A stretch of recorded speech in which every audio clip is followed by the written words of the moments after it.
요한복음 12장 말씀입니다.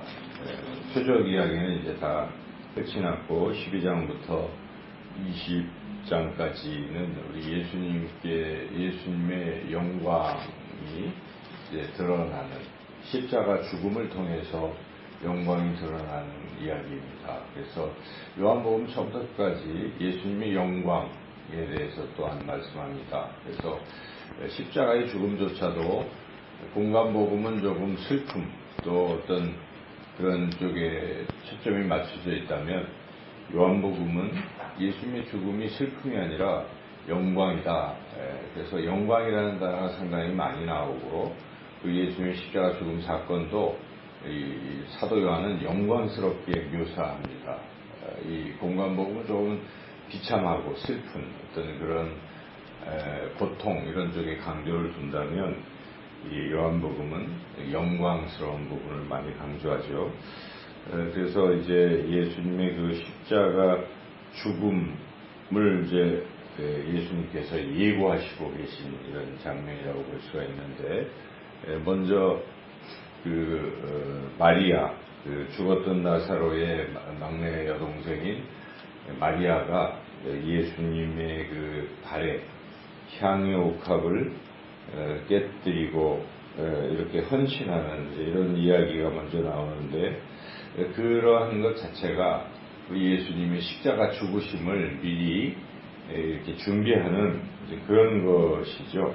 그래서 상당히 중요한 사건인데, 이렇게 마리아는 예수님의 죽으심을 예비하고 하는 이런 중요한 일, 여기에 자기의 전 재산이라고 할 수 있는 자기 그 결혼의 지창금 또는 미천이라고 할 수 있는 향유옥합을 이렇게 과감하게 깨뜨려서 예수님께 드렸다는 것이죠. 전적인 헌신을 나타냅니다.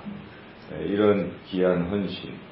그런데 이러한 헌신에 대해서 옆에서 지켜볼 때 나는 이렇게 주님께 헌신을 못하는구나 하고 부끄러워하고 이렇게 고쳐야 될 이런 제자, 이 가룟 유다라는 제자, 예수님 12제자 중에 하나인데, 저렇게 주님께 헌신하는구나, 우리는 주님을 따라가면서 얼마나 헌신하고 있는가, 이런 어떤 스스로 어떤 회개의 기회를 삼아야 될 텐데, 그러기는커녕 엉뚱한 명분으로 또 다른 얘기를 하죠. 그래서 가룟 유다가 뭐라고 얘기합니까? 그 300데나리온의 많은 돈을 뭐로 아깝게 예수님께 그걸 바치냐, 그러지 말고 그 가난한 사람들한테 나눠주면 좋겠다.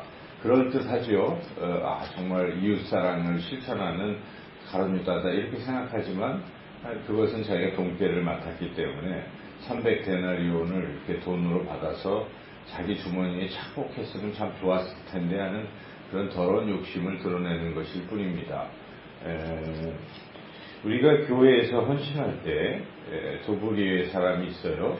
한 부류는 그냥 주님을 사랑하고 주님께 자신을 이렇게 헌신하는 사람입니다. 한 부류는 그렇게 잘 못하죠.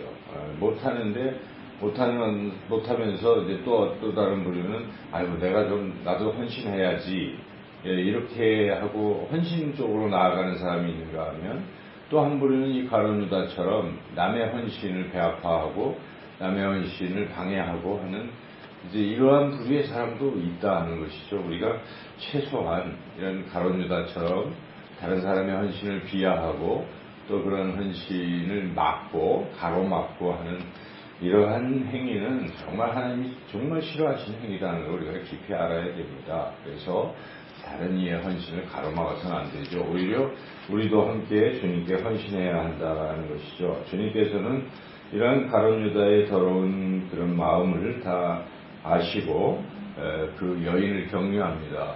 마리아를 격려하시면서 말씀하시죠. 그래서 여기 7절을 한번 읽어볼까요? 예수께서 이르시되 그를 가만두어 나의 장래 아들 나를 위하여 그것을 간직하게 하라. 마리아, 내버려둬라. 가룟 유다야, 쓸데없는 짓 하지 마라. 그는 지금 나를 위하여 나의 장래를 준비하는 것이다. 헌신을 가로막는 자들에게 주님이 그렇게 말씀하실 것이 가만두어라. 그가 하는 것은 나를 위한 것이다. 이렇게 분명히 예수님 말씀하신 것입니다. 자, 이렇게 예수님을 사랑하고 예수님을 헌신하는 그런 사람이 있고, 또는 그렇게 방해하는 사람, 또 더 나아가서 예수님을 죽이려고 하는 자들이 계속 이야기가 또 나오죠. 여기에 보면 대제사장들은 예수님을 죽이려고 좀 모여하는 가운데 죽었던 나사로를 살리셨기 때문에 그 나사로까지 죽이려고 하는 정말 악한 사람들이죠. 자기네들의 목적을 위해서는 수단 방법을 가리지 않고 이렇게 잔악한 짓을 일삼는 사람들입니다. 그래서 이렇게 오늘 본문에는 예수님의 어떤 죽으심을 중심으로 이렇게 여러 사람들의 반응이 나타나는데, 첫째는 나사로의 동생 마리아처럼 자신의 가진 것을 헌신하는 그런 사람, 예수님을 정말 사랑하는 사람들이 있는가 하면 대제사장 가룟유다와 같이 예수님을 죽이려고 하고 대적하는 그런 무리들이 있습니다. 또 중간에 계층의 사람들이 있어요. 이 예수님을 이제 믿어요. 믿는데 이게 좀 완전한 믿음이 아니라는 것입니다. 나사로가 살아난 거 보니까 과연 저분이 하나님의 아들이신가 보다 하고 믿긴 믿는데, 그러나 세상적인 것에 아직도 미련이 있고 또 자기가 손해보는 것은 싫은 것입니다. 그래서 손해는 안 보려고 하는, 어찌 보면 온전한 믿음이 아니라 반절의 믿음을 가진 이런 신자들이 또 있어요. 42절, 43절에 그러한 모습이 드러나는데 우리가 한번 읽어보겠습니다. 그러나 관리 중에도 그를 믿는 자가 많되 바리새인들 때문에 드러나게 말하지 못하니 이는 출교를 당할까 두려워하느라 그들은 사람의 영광을 하나님의 영광보다 더 사랑하였더라. 믿기는 믿으려고 해요. 기적을 보고 저분이 정말 메시아구나 마음에는 또 있어요. 그러나 이거 믿다가 잘못하면 자기가 출교를 당하고, 그러니까 하나님보다는 세상이 큰 거예요, 자기에게. 그래서 하나님 사랑보다는 세상 사랑이 앞서기 때문에 믿지도 못하고 안 믿지도 못하고 어정쩡한 중간의 신앙이다. 오늘날 많은 크리스찬이라고 하는 신앙인들의 모습이 아닌가 싶어요. 정말 하나님께 마리아처럼 자기 전 재산을 들여서 헌신하는 이러한 정말 올바른 참 신앙이 아니라 이것도 아니고 저것도 아니고 믿는 척하다가 손해보면 빼고 하는 이러한 신앙인들, 과히 바람직한 건 아니죠. 그래서 여기에 이 성경의 요한은 그들이 그렇게 하는 이유는 하나님의 영광보다 사람의 영광을 더 사랑하였기 때문이다 라고 분명하게 말씀합니다. 그래서 우리가 신앙은 결단해야 됩니다. 예수님은 지금 우리들을 위해서 하나님의 미랄이 되어서 땅에 떨어져 죽어서 많은 사람들을 살리려고 지금 가시는 이런 길, 이 장면의 말씀을 보면서 예수님이 너희 정말 나를 따라오려느냐 말씀하시면 나를 따라오려거든 자기를 부인하고 자기 십자가를 지고 나를 따르라. 너도 너희들도 나처럼 그렇게 정말 헌신하고 그렇게 나아가야 할 것이다 라고 이 예수님이 분명히 말씀하시는 것이죠. 오늘 여기에 이제 예수님께서 당신의 이제 예루살렘에 입성해서 막 지금 사람들이 막 좋아하고 하는 그런 가운데에서 예수님이 이제 드디어 때가 됐다고 설교를 하기 시작하시죠. 이게 드디어 때가 됐다라고 예수님이 말씀하신 그 사건은 헬라인들이 찾아왔기 때문입니다. 당시에 이제 이방인들이죠, 헬라인들. 이방인들까지도 예수님을 알아보고 예수님을 믿으려고 하기 때문에 드디어 이제 이 복음이 유대인을 넘어서 이방인에게도 온 세계에 전해질 시점이 됐구나. 우리 예수님이 아시고 십자가에 죽으실 것을 결심하시는 것이죠. 여기에 이제 20절부터 쭉 보면 그렇게 헬라 사람들이 예수님께 만나려고 막 나오니까 예수님 말씀하십니다. 23절, 24절 읽어보겠습니다. 예수께서 대답하여 이르시되 인자가 영광을 얻을 때가 왔도다.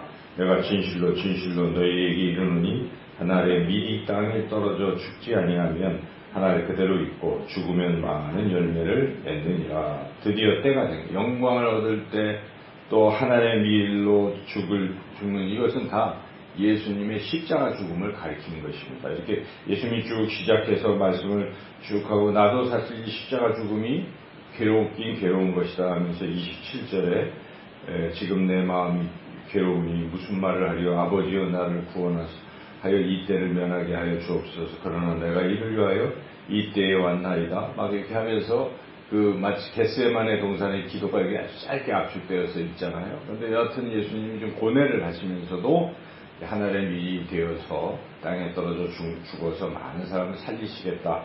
십자가 죽음을 지금 말씀하시는 것이죠.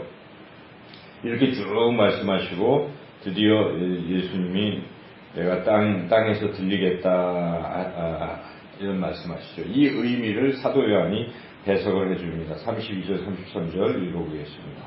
내가 땅에서 들리면 모든 사람을 내게로 이끌겠노라 하시니 이렇게 말씀하시면 자기가 어떠한 죽음으로 죽을 것을 보이심이러라. 그래서 우리 예수님이 십자가 죽음, 하늘의 밀 영광을 받으시는 것, 때가 된 것, 이 모든 게 다 무엇입니까?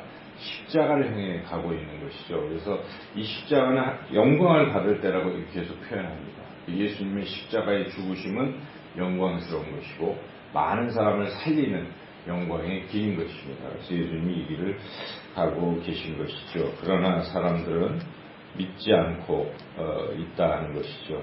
근데 왜 그들이 안 믿는가 하는 그 이유가 또 여기에 또 설명이 되어 있죠. 그래서 사도 요한이 왜 그들은 그렇게 안 믿는가, 여기 이유를 보면 그들이 능히 믿지 못하는 이유를 39절 40절에서 설명하고 있습니다. 함께 읽어보겠습니다.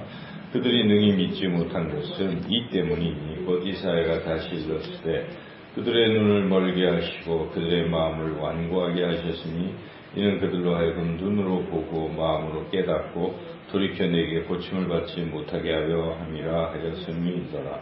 이 말씀을 얼핏 보면 안 믿는 사람은 완전히 하나님이 선택하셔서 못 믿게 하셨다처럼 그렇게 운명론적으로 들릴 수가 있어요. 그런데 그게 그런 뜻이 아닙니다. 이 이사야서의 앞뒤 문맥을 보면 하나님은 믿으라고 그렇게 촉구하시는 거예요. 선지자 이사야를 보내서 아주 불신의 이스라엘 백성들을 향해서 외치고 또 외쳐요. 그래도 그 중에 어떤 사람들은 끝까지 안 듣는 거예요. 안 듣게 되면 나타나는 현상은 자꾸 안 들으면 그냥 자기가 안 들었기 때문에 더 이상 듣지 못하게 하나님이 포기하신다는 것입니다. 이 부분에서 하나님이 내버려 두신다는 거예요. 그래서 이게 가장 무서운 형벌입니다. 로마서에서 사람이 죄를 짓고 또 짓고 또 짓고 심지어 어떤 사람은 죄를 짓다가 다른 사람까지도 죄를 짓게 끌어들이는 아주 가장 악한 것이 그건데요.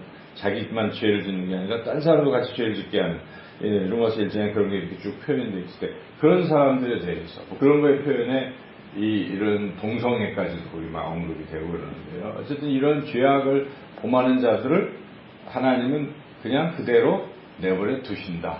이런 표현이 있어요. 그러니까 여기에 이 표현은 그냥 내버려 두신다는 뜻입니다. 못 듣게 일부러 막으시는 게 아니라 제 풀에 자기가 자꾸 불신하고 대적하고 어떤 사람은 심지어 하나님을 막 욕하는 사람들도 있어요. 어리석은 사람들이죠. 이런 사람들에 대해서는 하나님이 그냥 내버려 두신다. 이런 말씀입니다. 그러니까 이게 가장 최후의 어떤 심판이죠. 그래서 죄를 짓고 안 짓고의 문제가 중요한 게 아니에요. 죄는 우리 예수님이 십자가의 피 흘려 죽으심으로 죄는 용서함 받는 것입니다. 죄의 사함을 받을 수가 있어요. 그런데 이 사실을 믿으면 죄 사함을 받는 것입니다. 그런데 더 나쁜 죄악, 가장 큰 죄악, 구원받을 수 없는 죄악은 믿지 않는 죄라는 것이죠. 그래서 요한계시록에도 믿지 않는 죄라고 분명히 말씀하고 있습니다. 그래서 여기에 심판을 나는 하러 온 게 아니고 구원하러 왔노라라고 예수님이 말씀하시잖아요. 그런데 여기에 48절 보면 그러나 심판받는 자들이 있다는 것입니다. 그것은 예수님의 말씀을 믿지 않는 것을 말합니다. 여기에 보면 48절 한번 읽어보겠습니다. 나를 저버리고 내 말을 받지 아니하는 자는 자를 심판하실 리가 있으니 곧 내가 한 그 말이 마지막 날에 그를 심판하시리라. 그래서 이렇게 끝까지 믿지 않고 예수님 말씀을 받지 않는 자들은 결국은 심판을 받게 될 것이다. 이런 말씀이죠. 오늘 이 요한복음 12장 말씀에서 우리 예수님은 하나님의 미리 되서 이 땅에 생명을 주시고 우리를 구원하러 오셨습니다. 이러한 예수님을 우리가 믿어야 되는 것이고 우리의 신앙의 태도는 그저 세상을 사랑해서 믿는 척하다가 믿다가 포기하거나 또 돌아가거나 또는 대충 믿으려고 하는 그런 모습이 아니라 첫 번째 나왔던 마리아처럼 향유 옥합을 깨뜨려서 온전히 주님을 사랑하고 주님께 헌신하는 그런 아름다운 신앙의 삶을 살아가시기를 주님의 이름으로 축원합니다.